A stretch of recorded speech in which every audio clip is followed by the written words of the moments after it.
Argumen bukan hanya susunan kalimat biasa, melainkan sebuah struktur berpikir yang sistematis dan bertujuan untuk menghasilkan kesimpulan yang valid secara logika. Dalam hal ini, fokus utama dari argumen matematika adalah hubungan logis antara pernyataan bukan kebenaran faktual dari si pernyataannya. Menurut Sumarto dan Wiono, argumen adalah susunan beberapa kelompok posisi yang terdiri atas premis dan satu kesimpulan, di mana kebenaran kesimpulan tergantung pada kebenaran dan hubungan logis dari premis yang mendasarinya. Artinya, meskipun sebuah kesimpulan terdengar masuk akal secara intuitif, ia belum tentu valid jika tidak disusun berdasarkan aturan logika secara formal. Nah, susunan dari argumen itu dapat kita gambarkan seperti premis pertama, premis kedua, premis ketiga, dan kesimpulan. Pada struktur argumen tersebut, kesimpulan menjadi titik akhir dari proses berpikir logis berdasarkan informasi yang terkandung dalam premis. Oleh karena itu, ketepatan berpikir dan urutan penyusunan argumen sangat penting, terutama dalam konteks pembuktian matematis. Yang kedua yaitu inferensi induksi.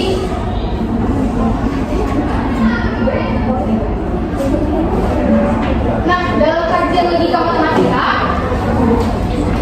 inferensi induksi merupakan salah satu bentuk penalaran yang digunakan untuk menarik kesimpulan umum berdasarkan pengamatan sejumlah kasus atau data khusus. Dengan kata lain, inferensi induksi bergerak dari fakta-fakta atau contoh-contoh spesifik menuju suatu pernyataan atau aturan yang bersifat umum. Nah, hal ini berbeda dengan inferensi deduksi yang kesimpulannya mengikuti secara logis dan pasti dari premis yang sudah ada.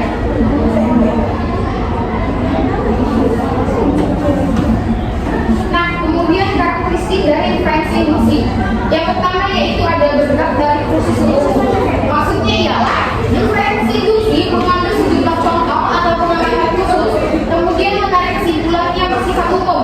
Sebagai ilustrasinya, setelah mengamati sejumlah bilangan ganjil, seseorang dapat menyimpulkan bahwa bilangan ganjil jika dikalikan dengan bilangan genap, maka menghasilkan bilangan genap. Yang kedua yaitu kesimpulan bersifat probabilistik. Maksudnya ialah berbeda dengan deduksi yang memberikan kesimpulan pasti, induksi memberikan kesimpulan yang bersifat sementara dan dapat diuji ulang. Kesimpulan tersebut dapat dianggap benar selama tidak ada bukti baru yang bertentangan. Yang ketiga yaitu dapat direvisi. Kesimpulan induksi bertentangan terhadap revisi apabila ditemukan contoh yang menyanggahnya. Oleh karena itu, inferensi induksi sangat dinamis dan fleksibel dalam pengembangan ilmu pengetahuan. Yang keempat yaitu berdasarkan pengamatan empiris. Maksudnya ialah inferensi induksi sangat terkait dengan pengalaman atau data empiris yang diamati. Ini menjadikan induksi metode yang sangat penting dalam ilmu ekstasa dan ilmu sosial.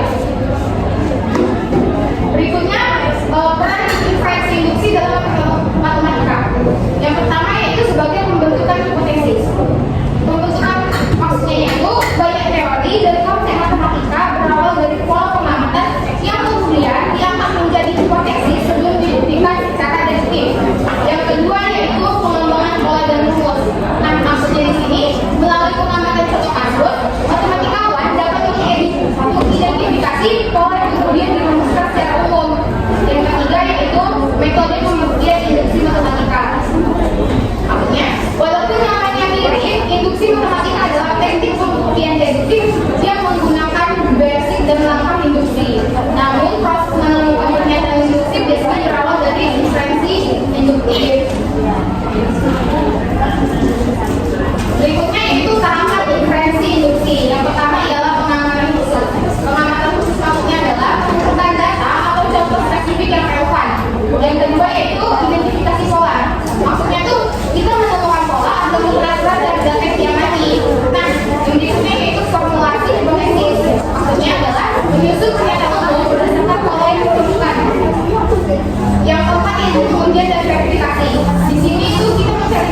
Kembalikan kepada moderator.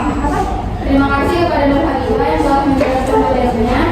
Materi selanjutnya akan dijelaskan oleh Tasya Habiba kepada Tasya Habiba dan Mas Bapak. Baik, terima kasih kepada moderator. Di sini saya akan menjelaskan mengenai inferensi deduksi adalah proses penarikan kesimpulan dari premis yang sudah ada, di mana kesimpulan tersebut secara logis mengikuti dari premis tersebut. Nah, ini ada 3 contohnya. Premis pertama itu semua makhluk hidup akan mati. Untuk premis kedua, Pak Ahmad itu adalah makhluk hidup. Jadi kesimpulannya Pak Ahmad itu akan mati. Dari argumen tersebut itu mempunyai premis yang benar dan konklusi yang diambil juga benar. Karena kan tidak mungkin kalau misalnya Pak Ahmad itu makhluk hidup tapi dia nggak mati. Jika terorisme akan mati dan Pak Ahmad itu adalah makhluk hidup, makanya Pak Ahmad itu pasti bakal mati. Nah, inferensi dari premis menuju konklusi yang tepat tidak didasarkan atas kemungkinan, itu dinamakan inferensi deduksi. Argumennya dinamakan argumen deduktif. Selanjutnya ada validitas argumen. Menentukan validitas argumen biasanya melibatkan penggunaan logika formal. Deduksi yang terdapat pada argumen valid disebut dengan deduksi valid. Validnya sebuah deduksi tidak tergantung pada kebenaran pernyataan yang membentuknya, tetapi konklusinya merupakan akibat logis dari premis-premisnya. Nah, untuk contohnya, Budi ada di Jakarta atau di Bandung. Itu untuk premis pertama. Untuk premis kedua, Budi tidak ada di Jakarta. Jadi kesimpulannya kalau si Budi ada di Jakarta, berarti Budi ada di Bandung. Argumen ini termasuk argumen deduktif valid, maka kesimpulannya secara logis pasti benar jika premis-premisnya benar. Suatu argumen dikatakan valid. Selanjutnya, suatu argumen itu dikatakan valid jika implikasi dari premis-premisnya terdapat konklusinya merupakan suatu tautologi. Semua hipotesa benar. Jika semua hipotesa benar, maka kesimpulannya juga benar. Sedangkan argumen dikatakan invalid jika semua hipotesa benar, tetapi kesimpulannya salah. Hal ini bisa kita buktikan dengan kasus kebenaran. Teman-teman bisa melihat contoh di buku di halaman 110, soal nomor 1 bagian B. Periksa validitas argumen ini dengan menggunakan tabel kebenaran. Halaman 111 dia udah dibilang sebelum kita buat tabel kebenaran, kita ubah dulu bentuk argumennya.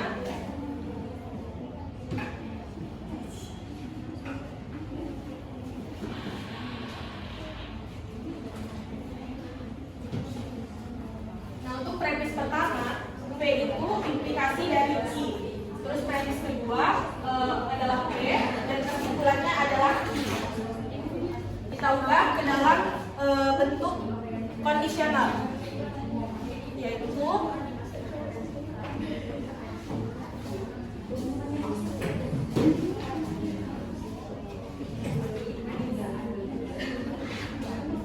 kita ubah menjadi bentuk kondisionalnya menjadi P implikasi Q dikonjungsikan ke P, maka dia Q. Dalam tabel kebenaran kita buat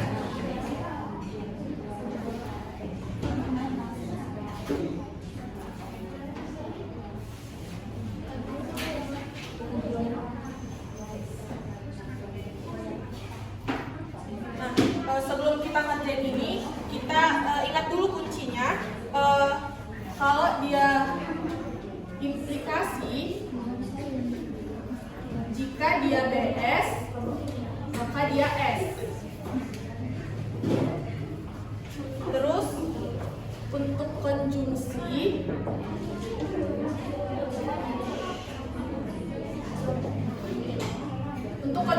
jika dia BB maka dia B. Untuk implikasi, ini namanya implikasi, jika dia BS maka S. Makanya untuk selain dari yang ini, dia selain dari BB maka B berarti dia salah. Untuk yang selain BS maka S berarti dia benar.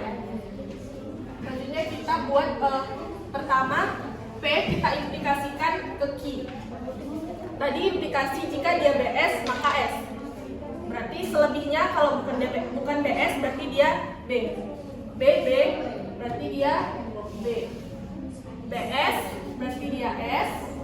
S SB berarti dia B, SS berarti dia B. Selanjutnya P implikasi Q kita konjungsikan ke P. Untuk konjungsi itu jika dia BB maka dia B. Nah, ini kan udah nih tadi. Ini yang P implikasi Q kita konjungsikan ke P. Jadi rumusnya itu kalau dia BB berarti B, kalau selain itu berarti dia salah. Jadi yang pertama BB berarti B, SB berarti S, BS berarti S, BS berarti S. Nah, ini kan udah dapet nih semua. Terus kita masukkan semuanya. P implikasi Q kita konjungsikan ke P maka dia Q. Yang ini, yang terakhir ini tadi kita implikasikan ke Q. Ini yang ini kita implikasikan ke Q. Implikasi tadi kalau dia BS berarti dia S, selebihnya dia benar. B kita implikasi ini B berarti S, B berarti B, S berarti B, SS berarti B. Nah, berarti nggak ada yang BS kali di sini. Ini sama ini nggak ada yang BS. Nah, ini semua namanya tautologi. Tadi kita boleh di sebelumnya bilang.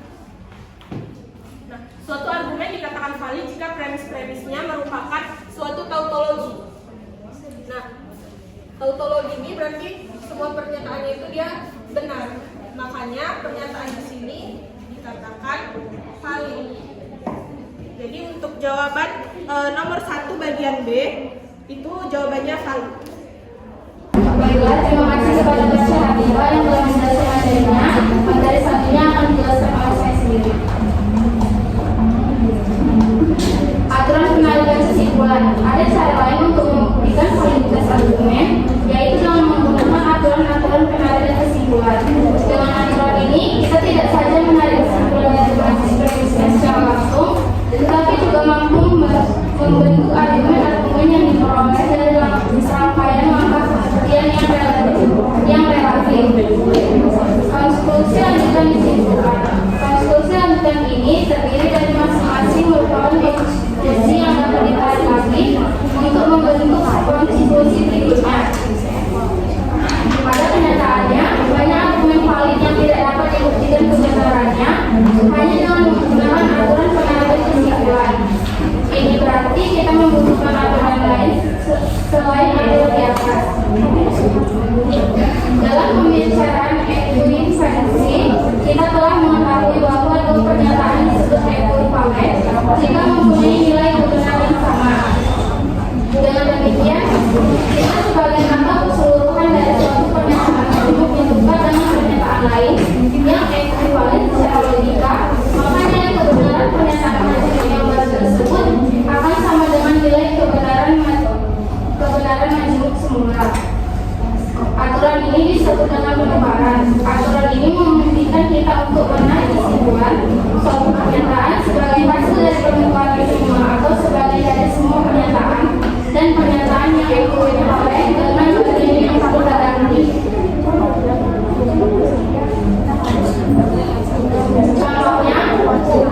Contoh edukasi atau penerapan medis adalah semua manusia akan mati. Yang kedua, Amri adalah manusia. Jadi kesimpulannya adalah pada suatu saat Amri akan mati. Maksudnya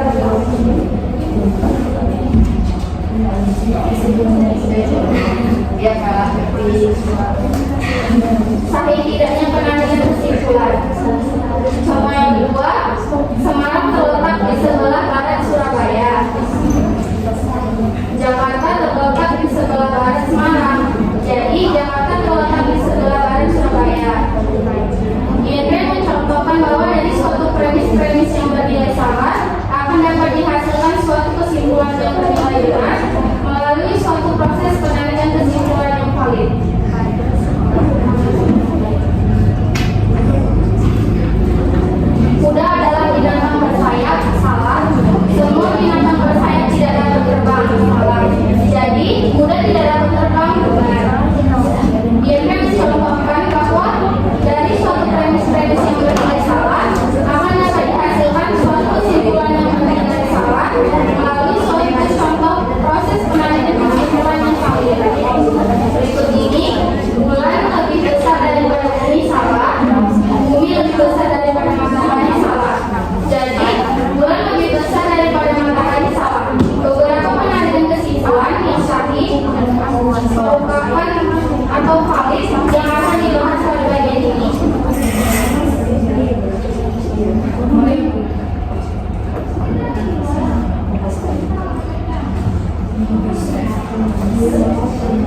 Baiklah, sekian yang dapat kami jelaskan. Selanjutnya, jika ada yang kurang jelas atau kurang paham tentang materi kami membuka sesi tanya jawab. Ada yang dapat bertanya. Baik kepada Mbak Bina. Terima kasih kepada moderator yang telah mempersilakan saya untuk bertanya. Pertanyaannya, jelaskan bagaimana kita bisa menyusun argumen yang valid dengan mengikuti aturan-aturan tersebut. Bisa diulang, Kak? Jelaskan bagaimana kita bisa menyusun argumen yang valid dengan mengikuti aturan-aturan tersebut. Terima kasih. Selanjutnya, kepada Mbak Bina.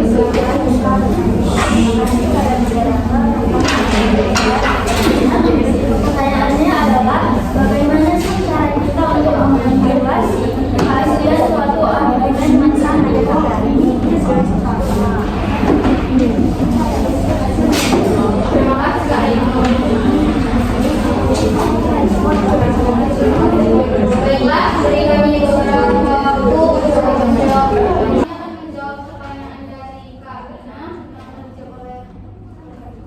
Baik, pertanyaannya tadi adalah jelaskan bagaimana kita bisa menyusun argumen yang valid dengan mengikuti aturan-aturan. Nah, jawabannya untuk menyusun argumen yang valid kita harus mengikuti aturan logika formal agar kesimpulan benar-benar mengikuti dari premis-premis yang diberikan. Nah, langkah-langkahnya yaitu yang pertama, tentukan premis. Mulailah dengan menyusun satu atau lebih premis yang benar atau dapat diterima sebagai dasar argumen. Yang kedua, menggunakan aturan inferensi. Gunakan aturan logika seperti modus, konteks, modus tollens, dan silogisme untuk menyusun hubungan antar premis menuju kesimpulan. Nah, yang ketiga, pastikan bentuk logikanya valid. Struktur logika harus valid. Artinya, jika sebuah premis benar, maka kesimpulan pasti benar. Yang keempat, hindari kekeliruan logika. Jangan menggunakan argumen yang mengandung kesalahan logika seperti generalisasi berlebihan atau argumentasi yang tidak relevan. Yang kelima yaitu evaluasi konsistensi dan koherensi. Pastikan argumen yang kita pakai tidak mengandung kontradiksi dari semua bagian dari buku. Apakah jawaban yang saya sampaikan dapat diterima oleh Sabrina? Baiklah, selanjutnya saya akan menjawab pertanyaan dari Ainun. Pertanyaannya, bagaimana cara mengevaluasi keaslian suatu argumen matematika? Jawabannya adalah yang pertama, mengevaluasi keaslian suatu argumen matematika berarti memeriksa apakah argumen itu valid secara logis benar, yaitu dengan identifikasi struktur argumen. Misalkan argumen menjadi bagian-bagian premis, asumsi atau fakta. Yang kedua, uji validitas logika. Periksa apakah kesimpulan benar-benar diikuti dari premis tanpa kesalahan logika. Gunakan aturan-aturan logika matematika seperti modus ponens, modus tollens, dan kontrapositif. Yang ketiga, verifikasi